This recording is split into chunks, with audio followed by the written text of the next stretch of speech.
Hey, my name's Andrew, and for the past 2 months, I've been working on an e-ink monitor called the boox Mira Pro. I feel more calm and creative, plus my eye strain is completely gone.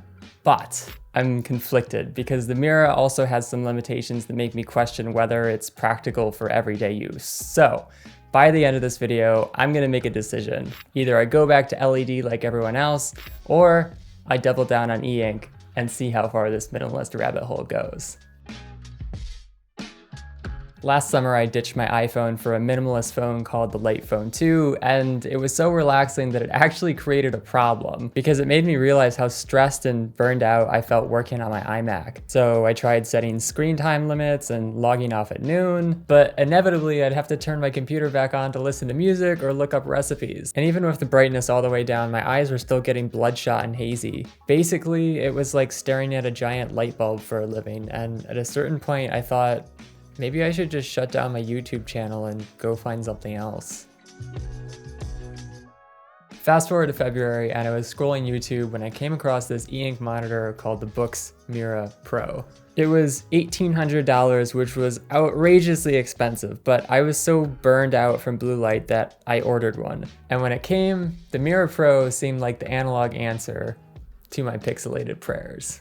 It was light, sleek, and minimal with a solid aluminum stand, and the grayscale screen had this calming effect like staring at a newspaper. But then I started trying it out with different apps, and with the ghosting and glare and lack of detail, it just felt unusable. I swear to God, I was halfway through filling out the return label when I looked over at this giant box in the middle of my bedroom and thought, screw it. I'm gonna give the Mira Pro one more chance.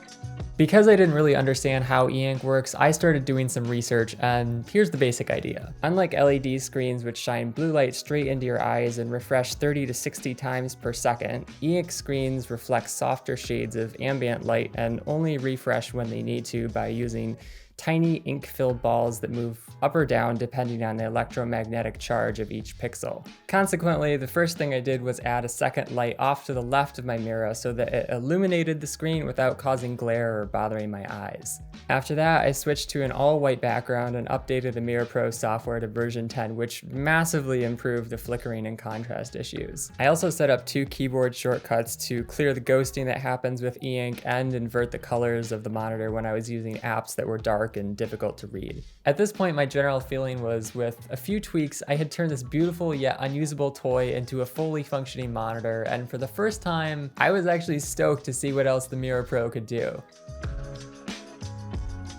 When I first tried browsing with e-ink, my brain was kind of struggling to process everything in grayscale. But after a few days, I started to enjoy it, and where my iMac was always leading to stress and distraction, the Mira was a much more calm, intentional experience. Similarly, while the ghosting was annoying at first, I soon got into a rhythm of pressing my refresh shortcut, and it became really satisfying, like flipping the windshield wipers on a car. And once my brain adjusted to the lower frame rate of the mouse cursor, I was whipping around the screen like normal. Obviously, the Mira Pro is great for reading comics and articles, but it worked just as well for editing spreadsheets, writing emails, and organizing my notes in apps like Notion. Plus, with a lower power consumption, it was ideal for streaming music, and unlike my iMac, I could jam at night without getting insomnia from blue light. Finally, the video quality was a lot better than I expected, and while e-ink struggles with darker scenes, it's decent enough to watch tutorials or do basic research. So browsing was fun and relaxing, but the question was, could it actually work on an e-ink screen?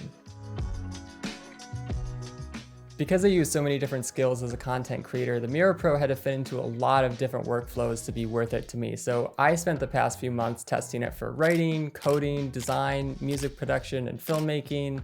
And yeah, here's how it went.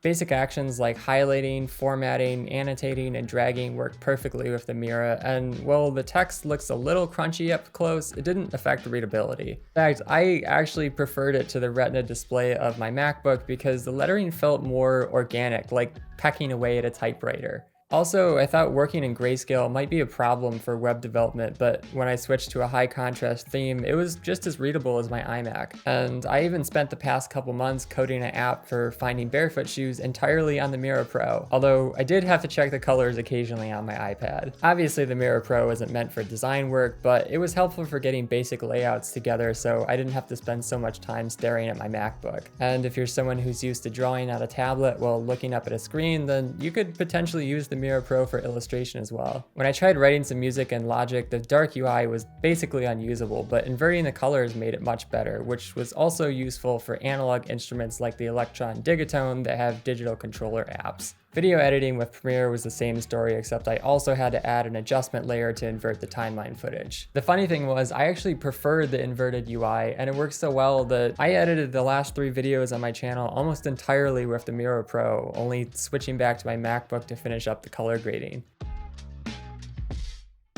When I first bought the Lite phone, I kind of saw e-ink as this quirky technology that was great for basic productivity and not much else, but the Mira Pro really blew my mind with what's possible. And while I obviously still need a color screen for some things, I never go back to one for my main monitor, because I'm just so much more calm and creative when I'm working on e-ink. That said, if you rely heavily on color or do a lot of work with complex motion graphics, an e-ink display is probably not the best choice. But if you're a minimalist writer, coder, designer, music producer, or filmmaker who's struggling to stay focused and feeling burned out from working with blue light all day, then it might make a lot of sense. In terms of pricing, I always like to break my purchases out into monthly expenses. So at $1,800 over 5 years, the Mira Pro works out to around $30 a month. However, if you decide to get one, I'd recommend trying it out for at least a week, because it takes some experimenting to get your lighting and workflow set up right. So I think that covers it. But if you want to check out the Mira Pro, I put links down below, and if you have a question about it or about e-ink in general,